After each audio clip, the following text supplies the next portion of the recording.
What up, my dude? Ooh, kid. Welcome home, welcome home. Thank you, man. Hey, yo, tell Boo Boo I said what up. Oh. Harlem erupted as soon as Max B's release was announced online. The blog began to take off, and there was a noticeable change in the culture. However, no one responded more quickly or loudly than 50 Cent. I think two egos was just coming together, two big personalities.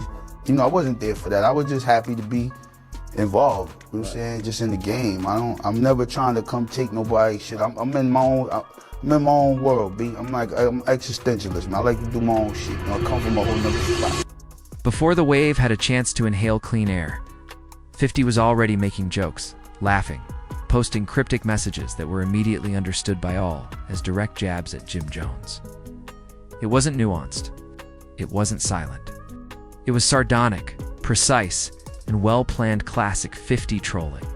The timing was just too ideal. 50 Cent has been monitoring Jim Jones, Max B, Dipset, and the entire Harlem legend ecology for years. And now that Max B is free, after serving years in prison, one of the most notorious beef triangles in New York rap history has abruptly reopened. And before anyone else even got up, 50 spotted a chance to stir things up. Okay.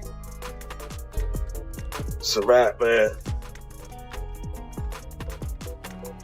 Can't even take off the jets no more. They just said that they're not even letting the jets go. The internet did precisely what he intended when he began with memes. Old videos, a few slide subtitles, and a few references to the major energy returning. It blew up. Screenshots go viral. Comment sections become battlegrounds. People brought up old rumors, old street allegations, old diss records, and old interviews. The talk was definitely back, even though the beef wasn't. And 50 is the most knowledgeable about that. Storytelling generates momentum. He refrained from naming Jim. He didn't personally involve Max B in anything. Knowing that the supporters would handle the spark, he just doused the culture with gasoline. No one can stir up a mess like 50 Cent, who does it with grace under the guise of disrespect. Comedy under the masquerade of turmoil, and trolling under the cover of commentary. Here's what made it even more bizarre, though. Max B hasn't responded to anything, made a statement, conducted an interview, or spoken at all. However, the mere fact that he was free was enough to send waves of anxiety through Harlem. Throughout New York and directly into the center of the Jim Jones versus Max B controversy that fans continue to discuss today, Jim Jones, however, responded nearly instantly. Everyone knew who he was referring to, even though he didn't give names. He wrote hidden messages about people attempting to stay relevant, about people living for attention, and about individuals trying to bring back drama he didn't want to revisit. Looking better, smelling better, tasting better, the face is better. Fuck with your motherfucking brother. I'm on my way. I'm feeling righteous. Oh man, they gonna eat me alive. Fuck with your boy, and those who ain't getting from the ground up, I'm charging y'all tenfold. Fuck with your boy. We independent, nigga. EMG, Max Biggerville, sign out. It was obvious what the tone was. This smoke was not what Jim wanted. Not in public, not at this time, and most definitely not when 50 Cent is the one promoting it. However, it was irrelevant at that point. The story was already getting worse, gaining momentum every minute. Harlem was a hive of activity. Fans began picking sides once more. It was palpable. The city was seeing the formation of the chessboard, the movement of the pieces, and the increase in energy. Additionally, 50 Cent was just warming up. You must comprehend the past in order to comprehend why 50 seized this opportunity so swiftly. Not only are Max B and Jim Jones at odds, but 50 is intricately entwined with Harlem's rap politics. This is not brand new. This isn't a coincidence. This is the ideal moment for decades of tension to resurface. The energy between Max B and Jim Jones was already unstable when they were still close musically. One of the most well-known breakups in hip-hop. Their fallout is replete with financial disagreements, loyalty issues, accusations, interviews, and tales that are still discussed today. Max B coming home. Where we at with that? Are you able to get past that? No. Now we can pass now. We can get past that now. You want to get past it? Or you want to dive more into it? Or you want me to tweak it? I want you to pass it at some point. You want me to crash out? I definitely don't want you to crash out, because I don't want to crash out. Now, what I want for myself, I want for my brother. I appreciate it. You see what I'm saying? Because there's too much money out here, it's too much life out here, and I like to do the things that I like to do. Ain't nothing feel better than living right now. You right?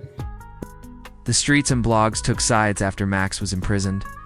People in Harlem were split between those who supported Jim and others who thought Max and 50 Cent got the short end of the stick. Throughout, he was paying close attention. 50 publicly supported Max B on multiple occasions in the early 2010s. He co-signed interviews, made repeated statements, made jokes about Jim Jones's street reputation, and used Max B's predicament as fuel for his personal feud with Dipset. This was more than just amusement to 50. It was a tactic. In the present day, the dynamics remain unchanged. Releasing Max B is like unlocking a time capsule full of unsolved tension. Furthermore, 50 Cent knows exactly how to use fan intrigue, outrage, and nostalgia as weapons because he is a master of timing and public manipulation. In the meantime, Jim Jones has been attempting to revamp his media appearances, business, and fitness. For the past few years, he has prioritized growth over beef. However, 50 never chooses peace when a good joke is available, and the internet never forgets. Let's not get close to the gate, guys. They're gonna tell us to move. Nah, fuck Max B. Okay. Max, get the fuck out of here. All right. Okay. Has that conversation even come up though? No, people don't play with me with that conversation. Ain't nobody can tell me nothing about that. That's the first thing I say. You heard? Okay. That's how you feel. That end the deal for anybody. Ain't no Max talking about conversation. Fans began going over everything again as soon as they learned that Max B was getting away with it. The contracts, the aftermath, the interviews, the released audio, the old phone conversations, and the diss tunes. Additionally, 50 Cent enjoys nothing more than bringing up painful past events, particularly when they involve people he doesn't get along with.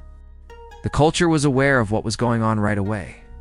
It has nothing to do with Max B. This was hardly a celebration of his liberation. Jim Jones was forced to confront the shadows he believed he had buried years ago when 50 pulled ancient skeletons out of Harlem's closet. The fans are committed, regardless of Jim's feelings, because beef never goes out of style in hip-hop. It simply awaits the appropriate time to start up again. Jim Jones made a hasty attempt to shut it down. He declined to use 50's name, but as soon as the trolling got heated, he went online with words that were obviously directed at someone stirring the pot. He declared that he had no desire to relive the drama of the past. He claimed that individuals were attempting to impose narratives. He claimed to be concentrated on optimism and business. However, this is what the industry is aware of concerning Jim. Fans think it's eating away at him the more he attempts to deny something. He didn't have a peaceful energy. It wasn't contemptuous. It was defensive, tense, and frustrated. Additionally, the internet immediately detects weakness when a public figure reacts in that way. Comments erupted right away. The wave is home, which is why he is angry. 50 rattled him once more. He ought to have said nothing. This appears to be guilty. He fears Max may say something.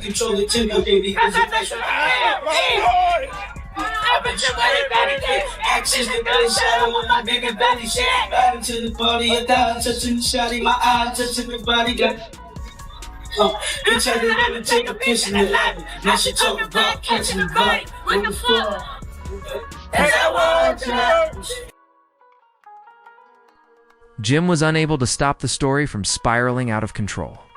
The worst thing is that 50 Cent used laughing emojis when reposting the responses, provide additional fuel without even speaking to Jim. Fans were also compelled by Jim's answer to reconsider his own claims over time. All of that was immediately back under scrutiny, including every interview, every sidestep. Every time he stated that the situation with Max was complicated, and every time he refrained from delving too deeply into their fallout. And without even realizing it, Jim slipped into that trap. Responding to someone like 50 Cent who openly trolls you gives him more power. He also gains power when you ignore him. Jim reacted emotionally, and in either case, you lose the moment. People began tagging Max B beneath the posts, which exacerbated the situation. They wanted to see whether he would make a statement, use a mysterious emoji, or make a subtle remark that fans would take personally.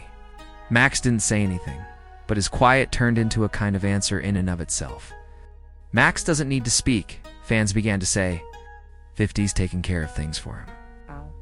Jim is anxious that Max might reveal the truth. Now that reunion will never take place. There was no way for Jim to prevail, and 50 Cent knew precisely what he was doing. Because 50's trolling is psychological warfare rather than haphazard entertainment. He never delivers a straight blow, instead making his prey appear unsteady. He allows the blogs, reposts, fans, and comments to do him harm. Jim Jones made an effort to save his reputation, but 50 people saw it as a win, and the internet as a sign of dread. Since getting out, Max B has refrained from discussing Jim Jones, 50 Cent, the dispute, or any of the online turmoil. Not a single post, remark, or even subliminal message. And more than anything, 50 Cent could have posted that quiet had an impact on society.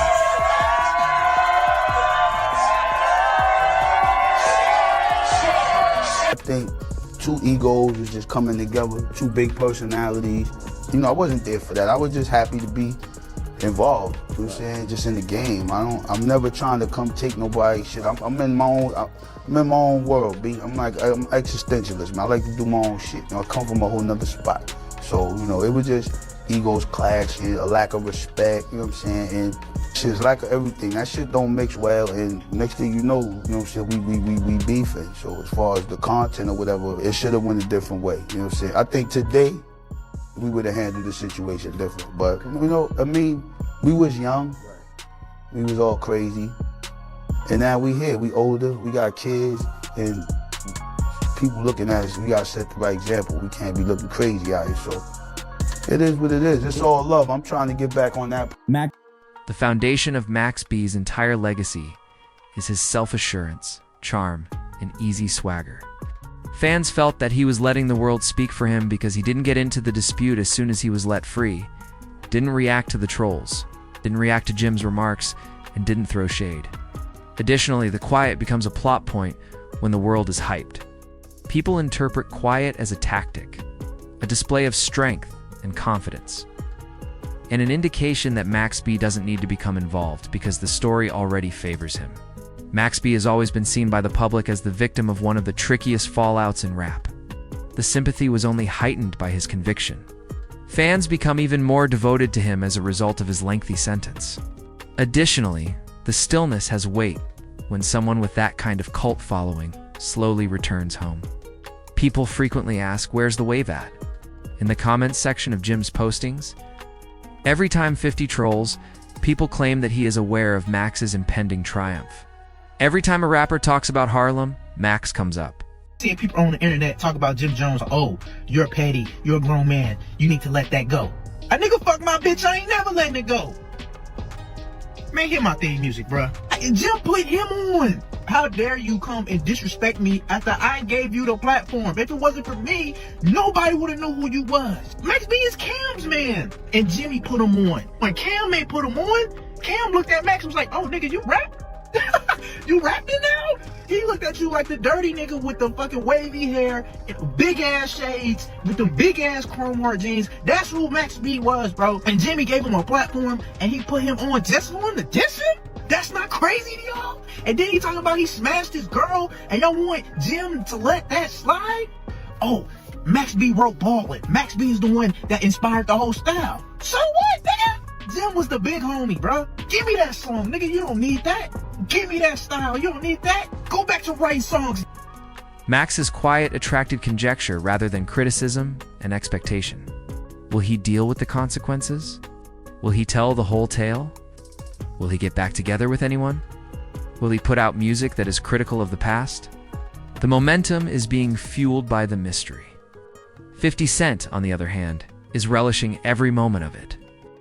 As he is aware that Jim Jones will be under increasing pressure, the longer Max remains silent. Jim must either publicly address it or choose to ignore it entirely. Additionally, 50 benefits from both of those choices. Now, people are paying more attention to Max B's behavior than Jim's responses. People are anticipating features, music, and interviews. His version of events is what people want to hear. It doesn't matter if Max decides to talk or not. His simply being outside of prison has changed the balance of power in their previous conflict. And without releasing a single diss track, 50 Cent placed himself squarely in the middle of the action. There's a reason why 50 Cent keeps coming back to anything that has to do with Jim Jones and Max B. It is a wonderful fit for his style of psychological warfare. It's trolling and amusement. Beef isn't a conflict for 50. It's content. Leverage is what it is. It's advertising.